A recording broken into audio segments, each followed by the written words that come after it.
What's happening, Hardscaper's new project, walkway, step, and patio. Let's get into this. So with this project, I was recommended by my stone supplier for this. Client wanted to squeeze this in as soon as possible. They'd already brought in some clear gravel for their base and decided they didn't want to do it. They wanted somebody to come in and do the rest for them. So we still have about 3 inches of clear gravel we're gonna put. We did end up putting some non-woven geotextile down because there's none below it, or there is. They plan some drainage and they have some small little thin geotextile, so I'm just gonna go ahead and do this. We have 3 to 4 inches of clear stone going on top of this, plus an inch of bedding layer for it. You can see in the back here we have a step being planned, and I'm just trying to get elevation from this area here to our top of step, and where the client kind of wanted it to be at the elevation for that top area, and we're a little bit off, so something I need to explain to them. But since we're here, let me explain this to you. So this is the mark where our client wants our elevation of patio to be. So if I put my smart level on this mark and I zero it out, there we go. And now, if I run to this area where I put it on here, and I let that do its thing for a minute there,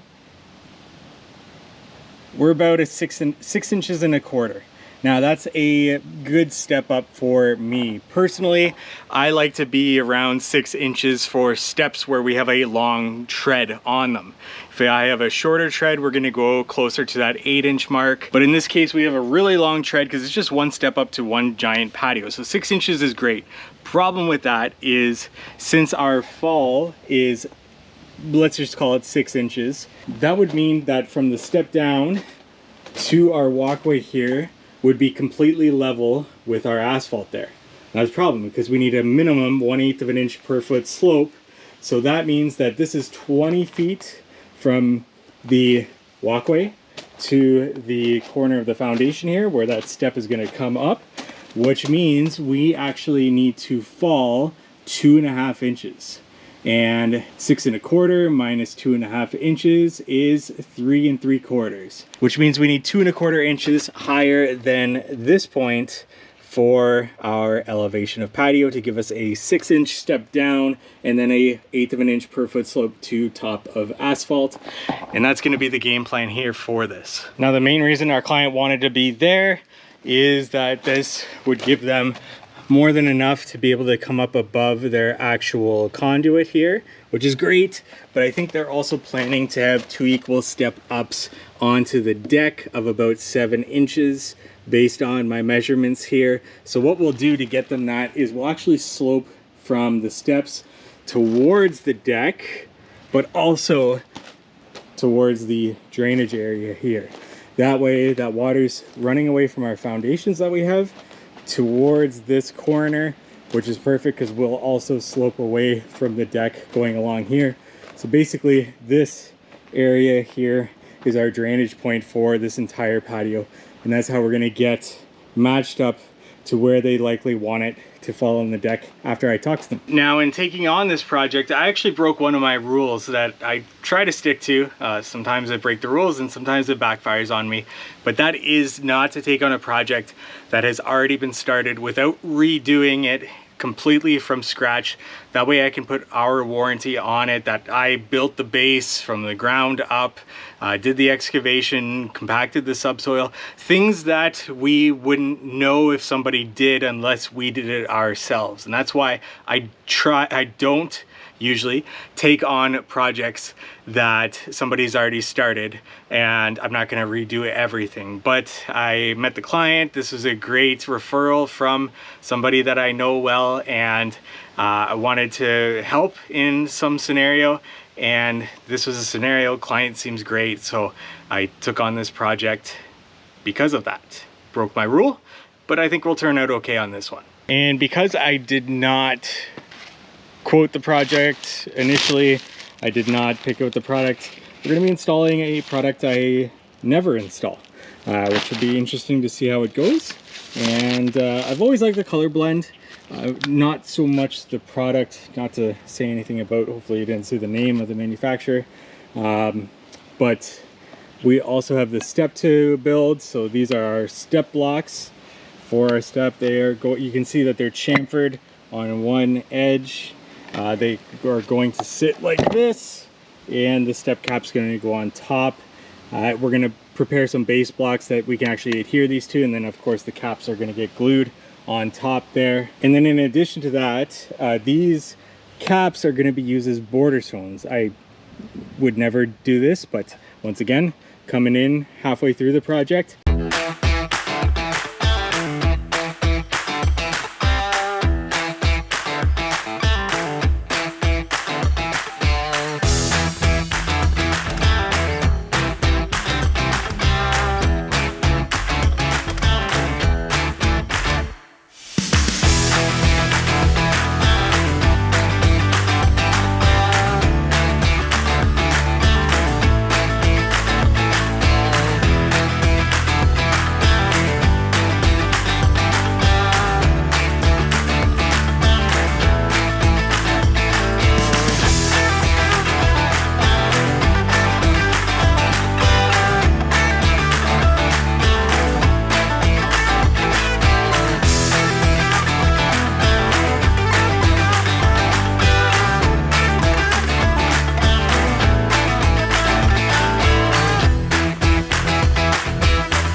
Let's take a minute to talk about patterns for a paver project. And this is a great one because this specific project, we have supplied a manufacturer's pattern. Client wants it to keep it consistent with their backyard that they already laid. So a couple of things. One is lots of four corners. Four corners are four corners of a paver meeting. This creates a weak point. Now in a patio where it's just pedestrian traffic, not such a big deal.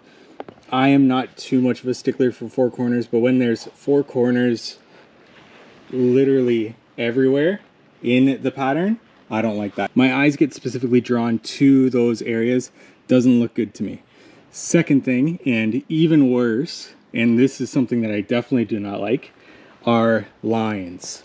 So you can see here, a line is broken up when you actually have a paver that breaks up that line. But now if we go down this line, you can see how long it is. It's actually 9 feet long. So each of these are about 8 inches, 16 inches, 24 inches, and so on and so forth there, all the way till we get to this one.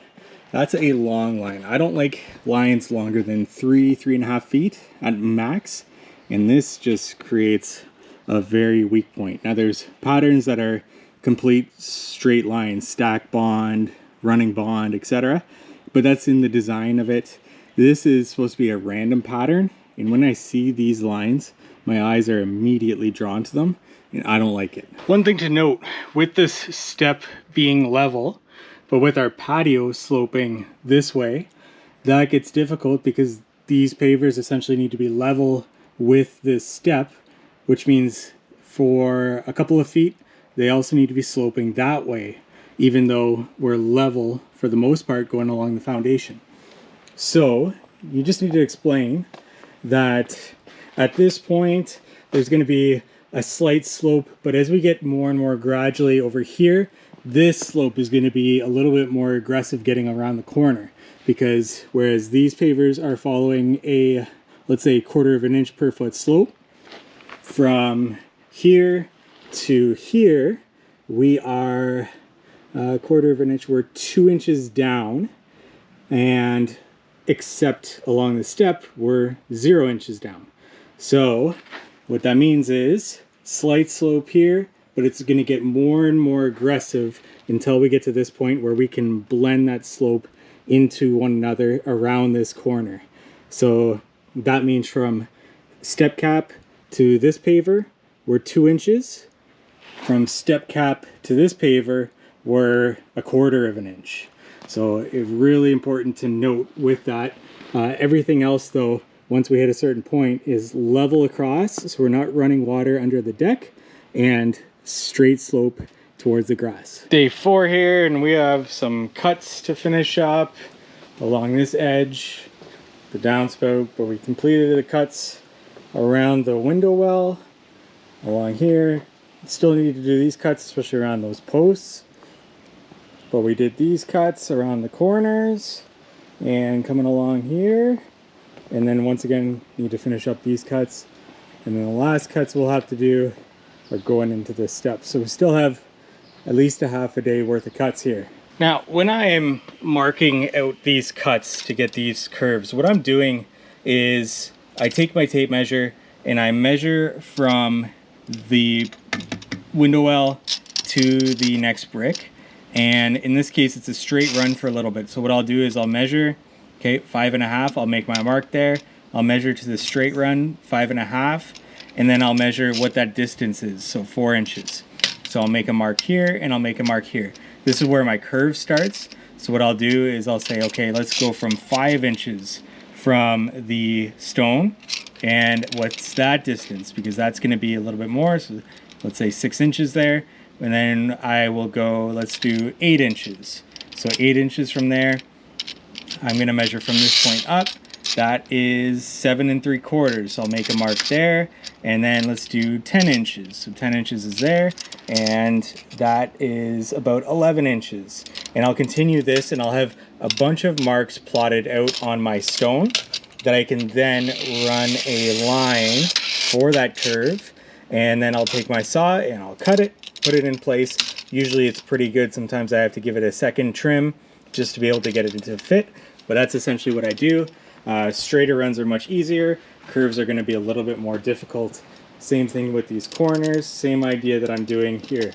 But with these, what I'll do is I'll lay my patio past where it's actually going to be, and then I'll lay these border stones on top, and I'll draw a line, I'll kick them away, and then I'll cut while these pavers are in place, and then I'll throw the cuts away, and then I'll put my border stones back in place to be able to have them fit nicely here. So similar to what I'm going to do here, I'm going to just chalk a line straight and cut those in place, and then I'll throw the cuts away and then lay my border stones in place.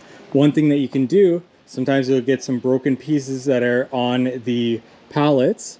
You can use those for the cuts. So instead of, letting these go to the waste, like we have 2 large rectangles and we're actually going to need to use them in another place. So we have no spare pieces left on this project. So I actually had to use this in this case, even spare cuts that came off of this area. There's always places that you can use them, usually, sometimes, depending if you are actually doing cuts or not.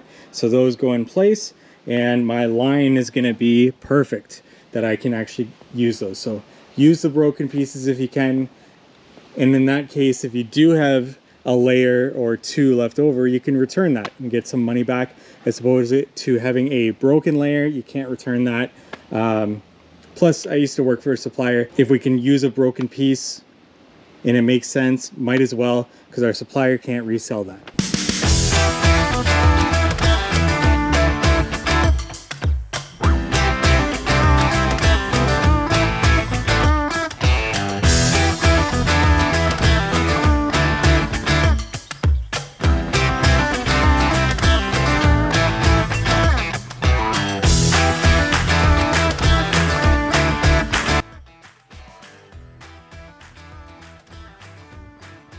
Look at those cuts right into the step.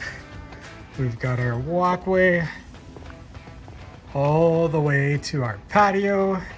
We got nice cuts around the pillars there, nice cuts around the window well, nice cuts around the corner, and all the way down. That's it, everyone, on this one. It's been a hot day. We're in past the 30s degrees Celsius. So I am done. 6 days on this project, and we are complete, sand and activated.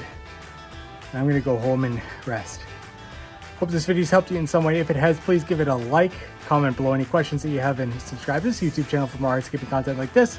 Thanks so much for watching.